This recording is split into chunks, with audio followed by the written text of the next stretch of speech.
Bonjour à tous et bienvenue dans cette nouvelle vidéo. Aujourd'hui, je vais partager avec vous un système qui va vous permettre d'automatiser vos finances en 6 étapes. Alors pour toutes les personnes qui ont déjà des connaissances, on va dire, en finances personnelles, vous n'allez pas apprendre grand-chose, je pense. Mais en revanche, pour toutes les personnes qui, elles, souhaitent tout simplement avoir plus de gestion dans leurs finances, avoir plus de sécurité tout simplement, eh bien cette vidéo, elle est faite pour vous. Alors pour cette vidéo, je me suis basé sur un livre de Ramit Sethi qui s'appelle How to Get Rich. Et d'ailleurs, ce livre, il existe en français, il a été traduit par Michael Ferrari et il s'appelle tout simplement Devenez riche. C'est un livre qui traite des gestions financières et qui vous apprend tout simplement à gérer vos finances.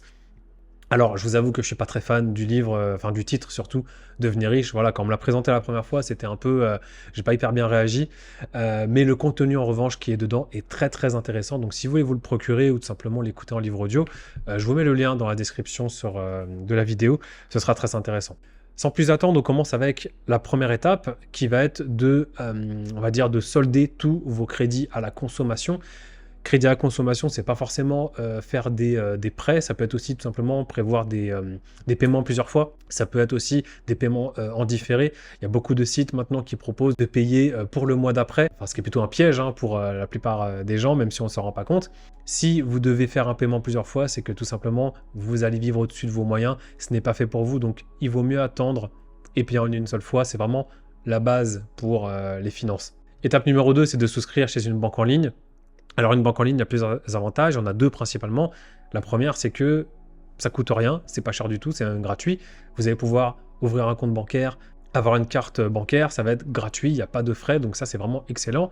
Et la deuxième chose surtout, c'est que vous allez avoir une application qui, elle, va vous permettre de faire tout un tas d'opérations qui va être sécurisée. Et ça, chez une banque en ligne traditionnelle, elles ont aussi des applications, mais on va dire que les fonctionnalités ne sont pas aussi développées. Et en plus de ça, vous allez devoir souvent appeler votre banquier pour mettre en place des opérations. Alors je sais qu'il y a des personnes, ça les rassure, mais vraiment aujourd'hui, chez une banque en ligne, vous avez quasiment, alors pas H24, mais sur des plages horaires, on va dire, assez importantes, vous allez pouvoir aussi avoir tout simplement du SAV.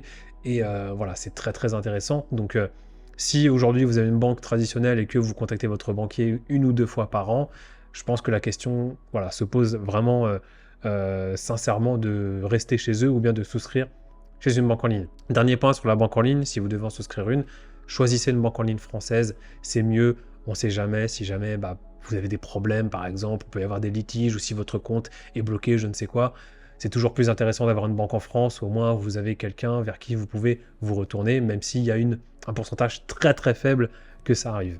Étape numéro 3, c'est d'ajuster ses moyens en fonction de vos dépenses. Aujourd'hui, vous avez à peu près des dépenses qui vont représenter 50 à 60% de vos revenus.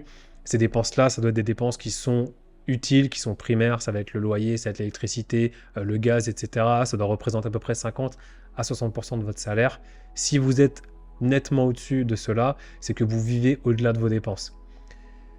C'est important d'avoir ce chiffre en tête parce que ça va prendre en compte aussi de l'inflation. Le coût de la vie augmente très rapidement. Donc si vous avez déjà 60% de vos revenus qui sont partis sur du loyer, sur des factures d'électricité, etc., ça va être compliqué d'anticiper l'avenir, sauf si vous allez bien sûr augmenter votre salaire. Mais disons que ce n'est pas une base qui est très saine. Donc ce qui est intéressant, c'est de garder en tête cette répartition-là. 50% pour vos loyers, 30%, 20% à peu près pour les dépenses plaisir, le shopping, etc. Et 20-30% qui reste, c'est de l'argent que vous allez pouvoir mettre de côté pour préparer tout simplement une épargne de précaution, un voyage, des vacances, enfin bref, etc. Et voilà, c'est pas très compliqué, mais je pense que simplement cette répartition-là, ça vous permet juste d'avoir vraiment un équilibre dans vos finances et de savoir où est-ce que vous allez. Étape numéro 4, notre ami Ramit Sethi nous dit d'avoir que 2 comptes bancaires, avoir un compte dans lequel vous allez recevoir votre salaire et vous allez payer toutes vos charges, et un compte épargne dans lequel vous allez pouvoir mettre de l'argent dessus pour vous constituer une épargne de précaution. Une épargne de précaution, c'est une épargne qui va vous permettre de réagir en cas de coup dur. Vous avez un accident, vous avez une panne sur votre voiture par exemple, et bien vous avez un compte avec de l'argent de côté, vous allez pouvoir piocher dedans pour simplement réparer ce problème. C'est vraiment très efficace, ça va vous permettre d'être beaucoup plus serein dans vos finances, de ne pas appréhender à chaque fois, on va dire, l'avenir.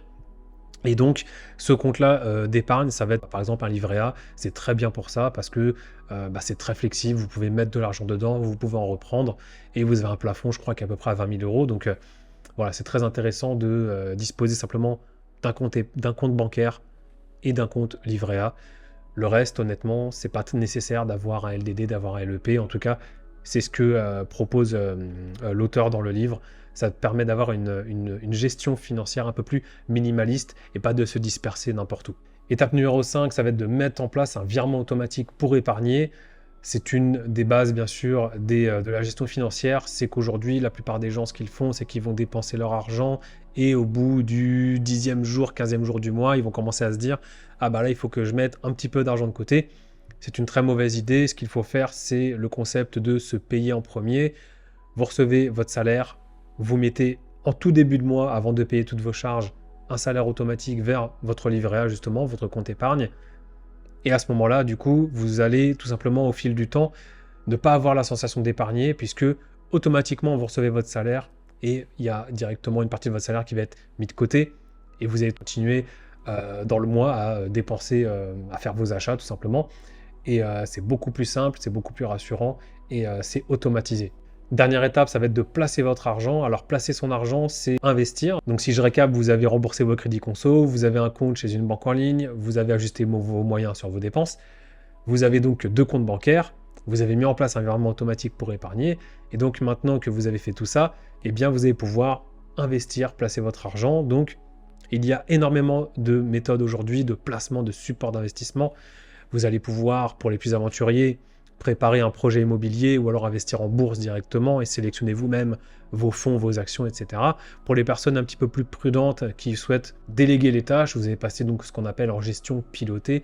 Et en gestion pilotée, vous allez tout simplement confier votre épargne à un gestionnaire qui lui va investir à votre place. Vous pouvez le faire notamment sur de l'assurance vie. Vous pouvez aussi préparer votre retraite avec un plan épargne retraite qui propose des avantages fiscaux. Il y a énormément de choses à mettre en place, mais honnêtement, je n'ai pas trop de recommandations à vous faire là-dessus.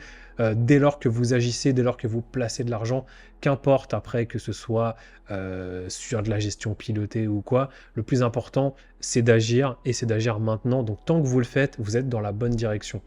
Le principal avantage de placer votre argent, c'est de vous prémunir de l'inflation et c'est tout simplement de faire grossir un capital au fil du temps.